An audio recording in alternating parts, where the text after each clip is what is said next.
బాధ్యతలు మార్చారే తప్ప అలానే చనిపోయిన వ్యక్తి శవము ఆ దహన కార్యక్రమాలన్న జరక్క ముందు కుటుంబ పెద్ద రెండో పెద్దగా కొడుకు బాధ్యత తీసుకోవాల్సిన చోట సంతకాలు చేయించిన దానికి చాలా తేడా ఉంది. అలానే జగన్మోహన్ రెడ్డి గారి గురించి చెప్పాలంటే తండ్రి బతుకుండగానే అసహించుకున్న కొడుకు జగన్మోహన్ రెడ్డి, తల్లిని నడి రోడ్డు మీద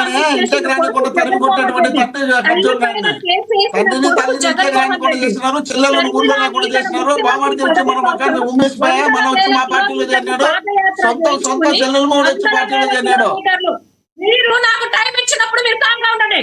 మీకు టైం ఇచ్చినప్పుడు నేను చాలా ఎక్కడ నేను ఇంటరప్ట్ చేయాలి. ఇంటరప్ట్ చేస్తారు. మోహన్ రెడ్డి గారు మీకు ఇస్తాను కదా, మళ్ళీ మీ సమయం మీకు ఇస్తాను కదా. మోహన్ రెడ్డి గారు ప్లీజ్ ప్లీజ్ ప్లీజ్ వాళ్ళ వాయిస్ కూడా వెళ్ళండి. మీ వాయిస్ సార్, మీ వాయిస్ వచ్చినప్పుడు కూడా ఆవిడ మ్యూట్ లోనే పెడతారు. మీ వాయిస్ వచ్చినప్పుడు మ్యూట్ లో పెడతామండి. మీ వాయిస్ వచ్చినప్పుడు రైట్. మోహన్ రెడ్డి గారు కాసేపు ఆగండి, మ్యూట్ చేయండి. ఎస్, మీరు చెప్పండి. వినిల్ గారు మాట్లాడండి ప్లీజ్, కంక్లూడ్ చేయండి ప్లీజ్. షర్మిల గారు అంటే తండ్రి చీదరించుకుని కొడుకుని దూరం పెట్టాడు అని చెప్పి పార్టీ సీనియర్లు అంటే తండ్రి దగ్గర కొడుకుగా ఫెయిల్ అయిపోయాడు. తన తల్లి మీద కేసేసి కొడుకుగా తల్లిని రోడ్డు పాలు చేసిన వ్యక్తి జగన్మోహన్ రెడ్డి. సొంత చెల్లెలు అన్న పదానికే కళంకం. తను ముఖ్యమంత్రి కావడం కోసం తను జైల్లో ఉన్నప్పుడు ఆడపిల్ల అయ్యుండి షర్మిల గారు రోడ్ల మీద పాదయాత్ర చేసింది. జగన్మోహన్ రెడ్డి గతంలో అధికారంలోకి రావడానికి షర్మిల గారి కష్టం అందులో ఉంది. ఎవరు ముఖ్యమంత్రి పదవి కోసం ఆడబిడ్డని భార్యని రోడ్ల మీద తల్లిని రోడ్ల మీద తిప్పి నా బిడ్డ ఎన్నికల్లో ఉన్నాడు, నా బిడ్డ ముఖం చూసి ఓటేయండి, రాజశేఖర్ రెడ్డి గారి వారసుడు ఓటేయండి అని చెప్పి తల్లిని చెల్లిని పదవి కోసం రోడ్ల మీద తిప్పి తీరా అధికారంలోకి వచ్చాక రోడ్ల మీదకి నెట్టేసిన వ్యక్తి జగన్మోహన్ రెడ్డి. అలానే బాబాయిని ఎంపీ పదవి కోసం చంపెమ్మడి పెట్టి కొడితే ఇదే బాబాయి నడి రోడ్డు మీద తొడగొట్టి మీసం తిప్పి సవాల్ చేశాడా లేదా? ఆ వీడియోలు లేవా మన దగ్గర? అవి ఉన్నాయి. అంటే నువ్వు నీ సొంత కుటుంబ సభ్యుల విషయంలోనే నువ్వు ఫెయిల్ అయ్యావు. నువ్వు రాష్ట్ర ముఖ్యమంత్రివా? ఏ పార్టీకైనా ఉందండి దేశ చరిత్రలో 151 సీట్లు ప్రజలు ఇచ్చి తర్వాత ప్రతిపక్ష హోదా కూడా లేనంత దుర్మార్గంగా నువ్వు అంటే అంత ఘోరంగా నువ్వు ఓడిపోయావు. ప్రజలు నీకు ఆ తీర్పు ఇచ్చారంటే నీ ఫెయిల్యూర్ నీకు తెలియట్లేదా? ఇంకోటి ఏం మాట్లాడుతున్నారండి? వేస్ట్ మీడియా అంట. Waste media. అదే వేస్ట్ మీడియాలో సాధారణ మహిళల్ని పట్టుకుని వేస్ట్ల రాజధాని అని మాట్లాడితే ఆ మీడియా తాలూకా చైర్పర్సన్ అయి ఉండి ఒక మహిళ భారతీరెడ్డి గారు సాటి మహిళల్ని విమర్శించినప్పుడు ఆవిడి బాధ్యతగా క్షమాపణ చెప్పించగలిగారా? లేదా ఆవిడ బాధ్యత తీసుకుని ఈ ఛానల్ ఎండి నేను కాబట్టి నేను క్షమాపణ కోరుతున్నానని చెప్పారా? లేదు. ఏం మాట్లాడారు? జగన్మోహన్ రెడ్డి గారంట ఓదార్పు యాత్రలు చేసిన మొనగాడు. ఓకే, నీ తండ్రి మరణాన్ని సహజ మరణాలను కూడా అకౌంట్ లో వేసుకుని పాదయాత్ర చేశావు. మరి వంగవీటి రంగా గారి విగ్రహాల ఆవిష్కరణకి వంగవీటి రాధా గారు వెళ్తుంటే నువ్వెవరు నీ తండ్రి విగ్రహాలు ఆపడానికి అని చెప్పి అంటే మీ తండ్రి విగ్రహాల ఆవిష్కరణకి వెళ్ళడానికి ఇబ్బంది పెట్టారని చెప్పి వంగవీటి రాధా మాట్లాడలేదా? రైట్. టాపిక్ మీద వినిల్ గారు టాపిక్ మీద కంక్లూడ్ చేయండి. సమయం అయిపోయింది. చాలా టైం ఇచ్చారు. జగన్మోహన్ రెడ్డి గారి గురించి ఒక్క లైన్ జగన్మోహన్ రెడ్డి గారి గురించి రాజశేఖర్ రెడ్డి గారికి అతి సన్నిహితంగా ఉన్నటువంటి ఉండవల్లి అరుణ్ కుమార్ గారు ఆయన తన ఒక కొడుక తండ్రి పాదయాత్ర చేస్తూ చావు బతుకుల్లో ఉన్నాడని చెప్పి మేము మెసేజ్ ఇస్తే కనీసం తండ్రిని చూడటానికి రాని జగన్మోహన్ రెడ్డి ఒక కొడుక అని చెప్పి ఆయన వ్యాఖ్యలు చేశారు. అది కూడా ఎప్పుడు అనుకుంటారు? 2011 ఏప్రిల్లో. ఎవరో చెప్పలా, రాజశేఖర్ రెడ్డి గారి స్నేహితుడు సన్నిహితుడు అయినటువంటి ఉండవల్లి అరుణ్ కుమార్ గారి మాటలు కూడా మీరు పట్టించుకుంటారా? వినిల్ గారు మీరు మాట్లాడేటప్పుడు నేను కూడా క్వశ్చన్ అడగాలి. ఉండవల్లి అరుణ్ కుమార్ గారు చంద్రబాబు నాయుడు గారిని రామోజీరావు గారిని 100 మాటలు అన్నారు. మీరు ఒక్క ఉదాహరణ చెప్తే ఎట్లా చెప్పండి? ఉండవల్లి అరుణ్ కుమార్ గారి మాటలు మీరు పరిగణలోకి తీసుకుంటే అన్ని తీసుకోవాలి.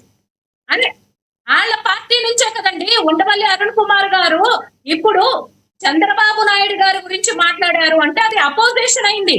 అపోజిషన్ ఇక్కడ మీరు పరిగణలోకి తీసుకునే మాట ఏంటంటే వాళ్ళ పార్టీ వాళ్ళ కుటుంబానికి దగ్గరగా ఉన్నటువంటి ప్రాణ స్నేహితుడుగా ఉన్నటువంటి ఉండవల్లి అరుణ్ కుమార్ గారే ఆ కుటుంబంలో ఉన్నటువంటి జగన్మోహన్ రెడ్డి గురించి, అది ఏ పర్సనల్ గురించి కాదండి, Right. వాళ్ళ కుటుంబం మ్యాటర్ గురించి Okay. మాట్లాడారు. చివరిగా చెప్పండి దానికి అచ్చెన్న దీనికి సంబంధం ఎస్ ఎస్ రాజకీయం ఎస్ సమయం లేదు. అయిపోయింది. కుటుంబం చివరిగా గురించి చెప్పండి మాట్లాడారు ఇక్కడ. అచ్చెన్నాయుడు గారు నిన్న మాట్లాడడానికి ఈ రోజు మాట్లాడడానికి కారణం ఏంటి? చివరిగా 30 సెకండ్స్ ప్లీజ్ కంక్లూడ్ చేయండి ప్లీజ్. సార్, జగన్మోహన్ రెడ్డి గారు ఆల్రెడీ వైఎస్ఆర్సీపీ పార్టీ అంటేనే శవాల పార్టీ, శవాల మీద పునాదులు వేసిన పార్టీ వైఎస్ఆర్సీపీ పార్టీ. అలానే బాబాయ్ శవంతో అధికారంలోకి వచ్చిన పార్టీ జగన్మోహన్ రెడ్డి ముఖ్యమంత్రి అయ్యాడు. ఇది ప్రజలందరికీ తెలుసు. జగన్మోహన్ రెడ్డి మళ్ళొక్కసారి ముఖ్యమంత్రి అయ్యేది అనేది లేదు. Right, right. అలానే ముఖ్యంగా పర్సనల్ గా చూసుకుంటే జగన్మోహన్ రెడ్డి ఒక ఫెయిల్యూర్ కొడుకు, ఒక ఫెయిల్యూర్ అన్న, ఒక ఫెయిల్యూర్ మరి ముఖ్యమంత్రి, ఒక ఫెయిల్యూర్ పార్టీ అధ్యక్షుడు. దానికి నేను చెప్తాను ఉదాహరణ. నిన్న మాజీ మంత్రులు ముగ్గురు సజ్జల గారి దగ్గరికి వెళ్ళి ఈ నావికల గురించి మమ్మల్ని రైట్ ఎందుకు ఇస్తా మాట్లాడమంటున్నారు? 5 minutes ఎక్స్టెండ్ చేస్తా, మీకు కూడా ఇస్తా 10 నిమిషాలు, మీకు కూడా ఇస్తా. అవునబ్బా, ఇస్తారు 5 minutes ఎక్స్టెండ్ చేస్తా, మీకు కూడా ఇస్తా కంక్లూడ్ చేయండి. ఇస్తా, నేనేం మాట్లాడి మీరే మాట్లాడింది కానీ మీరే మాట్లాడు. ఎస్ కంటిన్యూ చేయండి, 30 సెకండ్స్ టాపిక్ మీద కంక్లూడ్ చేయండి. వినీల్ గారు టాపిక్ మీద కంక్లూడ్ చేయండి. ఒకటండి, వైఎస్ రాజశేఖర్ రెడ్డి గారి మరణంతో అధికారంలోకి వచ్చింది జగన్మోహన్ రెడ్డి గారు. దాని గురించి ఇవాళ బొత్స సత్యనారాయణ గారు నిన్న పెట్టిన ప్రెస్ మీట్ లో, ఇందాక నిజంగా మోహన్ రెడ్డి గారు మాట్లాడినట్టు గూగుల్, సోషల్ మీడియా లేకపోతే ప్రజలు నమ్మేవారేమో, కానీ సోషల్ మీడియా ప్లాట్ఫామ్స్, పత్రికా ప్లాట్ఫామ్స్ అన్ని అందుబాటులో ఉన్నాయి. ఆ రోజున ఆయన ఏమైతే మాట్లాడారో ఈ రోజున ఆయన ఏం మాట్లాడుతున్నారు అనేది ప్రజలు చాలా స్పష్టంగా డిఫరెన్స్ అన్ని చూస్తున్నారు. రైట్. అలానే లబ్ధి చేకూర్చుకున్న వ్యక్తి ఎవరైనా ఉన్నారు అంటే అది కేవలం రాజశేఖర్ రెడ్డి గారు మాత్రమే, సారీ జగన్మోహన్ రెడ్డి గారు మాత్రమే. కాబట్టి ఫైనల్ గా మేము చెప్పేది ఏంటంటే, జగన్మోహన్ రెడ్డి అనే వ్యక్తి తన పర్సనల్ గా కూడా ఒక ఫెయిల్యూర్ కొడుకు, ఒక ఫెయిల్యూర్ అన్న, రాష్ట్రానికి ఫెయిల్యూర్ ముఖ్యమంత్రి, పార్టీకి కూడా ఫెయిల్యూర్ అధ్యక్షుడు. మీరు నేను అనుకుంటే కాదుగా, ప్రజలు అనుకోవాలి ఫెయిల్యూర్ అని. ఫెయిల్యూర్ అనుకుంటే కదండి 11 సీట్లు ఇచ్చారు. 11 సీట్లు. వినీల్ గారు, సీట్లు అనేది గెలుపుకు ప్రామాణికమా చెప్పండి. ఎంతో చరిత్ర కలిగిన చంద్రబాబు నాయుడు గారు 23కి వెళ్ళిపోయారు. మరి అప్పుడు అది కాదంటారు, అది ఎలా ప్రామాణికం అవుతుంది? చూద్దాం ఏం జరుగుతుందో. నేను చెప్తాను మీరు అడిగిన ప్రశ్నకి నేను చెప్తాను.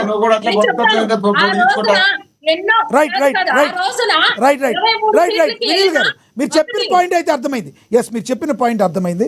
ఎస్, అదే చంద్రబాబు నాయుడు గారిని 4 సార్లు ముఖ్యమంత్రిగా ఎన్నుకున్నారు ప్రజలు.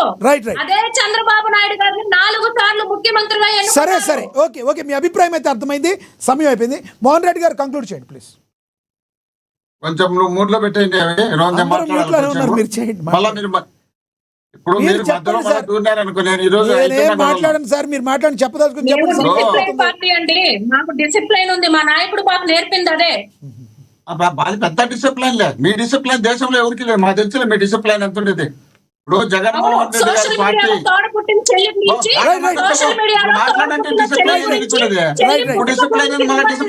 వినీల్ గారు సమయం కంక్లూడ్ చేయండి. వినీల్ గారు సమయం అయిపోయింది, టాపిక్ డైరెక్ట్ అయిపోతుంది. వినీల్ గారు దయచేసి అర్థం చేసుకోండి. వినీల్ గారు టాపిక్ డైరెక్ట్ అయిపోతుంది. టాపిక్ డైరెక్ట్ అయిపోతుంది. వినీల్ గారు టాపిక్ డైవర్ట్ అయిపోతుంది. కాసేపు ఆగండి, ఆయన కంక్లూడ్ చేయనివ్వండి. వినీల్ గారు మీరు మాట్లాడారు కదా, ఆయన కంక్లూడ్ చేయనివ్వండి ప్లీజ్. ఎస్, మోహన్ రెడ్డి గారు ఇందాక మీరు మాట్లాడినప్పుడు ఆయన మాట్లాడాలి, మీరు సీరియస్ అయ్యారు కదా, మాట్లాడొద్దన్నప్పుడు ఆయన ఆగారు కదా, మీరు కూడా ఆగాలి ప్లీజ్, దయచేసి అర్థం చేసుకోండి. ఎస్, మోహన్ రెడ్డి గారు కంక్లూడ్ చేయండి. మోహన్ రెడ్డి గారు కంక్లూడ్ చేయండి. ఎస్, మ్యూట్ లోనే ఉన్నారండి, ఆవిడ మ్యూట్ లోనే ఉన్నారు. ఆవిడ మ్యూట్ లోనే ఉన్నారు సార్, మ్యూట్ లోనే ఉంది ఆవిడ. మీరు మాట్లాడండి, మ్యూట్ లోనే ఉన్నారు ఆవిడ. రైట్. ఇప్పుడు జగన్మోహన్ రెడ్డి గారు శవాల మీద వచ్చిన పార్టీ అంటే, జగన్మోహన్ రెడ్డి తండ్రి చనిపోయినప్పుడు 660 మందిని చంపితే చంద్రబాబు నాయుడుతో పాటు కాంగ్రెస్ పార్టీ వాళ్ళందరూ కలిసి ఆశ్రమంలో ఉండి కనీసం చూడకపోతే, జగన్మోహన్ రెడ్డి ఆ తండ్రి కోసం చనిపోయినటువంటి కుటుంబాలను చూడబోయినటువంటి మొగోడు జగన్మోహన్ రెడ్డి గారు. చంద్రబాబు నాయుడు గారు సొంత మామను చంపి, ఆ చంపిన శవం మీద నడుచుకుంటూ వచ్చి పార్టీని లాక్కొని, చంద్రబాబు నాయుడు గారు ఆ పార్టీ జెండాను, పార్టీలో ఉన్నటువంటి పార్టీ ఆఫీసును, పార్టీలో ఫండ్స్ ను, పార్టీలో కుటుంబాలను అందరినీ వాడుకొని కుటుంబాన్ని ఎన్టీఆర్ కుటుంబం అంటే వేస్ట్ కుటుంబం అనేదిగా తయారు చేసినటువంటి వ్యక్తి చంద్రబాబు నాయుడు గారు. తండ్రి లాంటి మామ మీద పట్ట పగులు నడిబజార్లో చెప్పులతో కొట్టించినటువంటి వ్యక్తి చంద్రబాబు నాయుడు గారు. తండ్రి ఇద్దరు చనిపోతే వాళ్ళ పేర్లు చెప్పుకోవడానికి కూడా నామోసి పడే వ్యక్తి చంద్రబాబు నాయుడు గారు. రాష్ట్రం నమ్మి చంద్రబాబు నాయుడు గారికి 3 సార్లు అవకాశం అంటే 30 పార్టీలు ఒక పార్టీతో జీవితంలో ఎప్పుడు గెలిచడు కూడా. స్వయంగా అతనే ఓడిపోయినాడు చంద్రబాబు నాయుడు గారు. ఇప్పుడు చంద్రబాబు నాయుడు గారు 3 పార్టీలు కలుపుకున్నా కూడా ఆయనకు వచ్చింది 37%, 39% మాత్రమే. ఆయనకేమన్నా 50% ఓట్లు రాలే. జగన్మోహన్ రెడ్డి గారికి వచ్చిన ఓట్లలో 1% ఎక్కువ వచ్చినాయి. ఆ 3 పార్టీలు కలుపుకుంటే 54, సింగిల్ గా జగన్మోహన్ రెడ్డి గారు సింగిల్ గా వచ్చే 40%. సిగ్గుగా ఉండాలనిపించింది వాళ్ళకి మాట్లాడేటప్పుడు. ఎట్లా మాట్లాడుతున్నావు, ఏం మాట్లాడుతున్నావు అని ఈవీఎంలు మేనేజ్ చేసుకొని ఉదయం నుండి మరుసటి రోజు వరకు కౌంటింగ్ ఎలక్షన్ జరుపుకున్నటువంటి ఈ చేతకాని దత్తమ్మలు కూడా జగన్మోహన్ రెడ్డి గారిని మాట్లాడితే అట్లా. జగన్మోహన్ రెడ్డి గారు ఈ రాష్ట్రంలో మీసం ఉన్న మగాడు, దమ్మున్న మగాడు, ధైర్యం ఉన్న మగాడు కాబట్టి ఈ రోజు జగన్మోహన్ రెడ్డి గారికి ఉచ్చబోసుకుంటాను. ఆయన చూస్తే ఒక్కరోజు కూడా ఆయన వచ్చి బయటకు వచ్చి మాట్లాడితే మరుసటి రోజు అంతా దెబ్బలు ఎత్తిపోతున్నారు. వీళ్ళు జగన్మోహన్ రెడ్డి గారి గురించి మాట్లాడే అర్హత వీళ్ళకు ఉంది. జగన్మోహన్ రెడ్డి గారు ఈ రాష్ట్రంలో సమయం కిల్ అవుతుంది. మా అచ్చెన్నాయుడు గారు ఎందుకు అలా మాట్లాడారు? బొత్స సత్యనారాయణ గారు ఇలాంటి మాటలు మహిళా డిబేట్ లో ఉన్నప్పుడు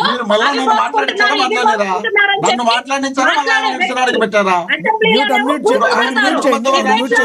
ఇద్దరు మాట్లాడితే ఎవరికి అర్థం కాదు. దయచేసి ఆవిడ మ్యూట్ చేయండి. ఆవిడ మ్యూట్ చేయండి కాసేపు. ఆవిడ మ్యూట్ చేయండి. మ్యూట్ చేయండి ఆవిడ్ని కాసేపు. వినీల గారు 19లో చెప్పుతూ కొట్టి బోల్ కూర్చోబెట్టారు. టాపిక్ వేరుగా వెళ్ళిపోతుంది. మోహన్ రెడ్డి గారు మోహన్ రెడ్డి గారు ఒక్కటి చెప్పండి. మోహన్ రెడ్డి గారు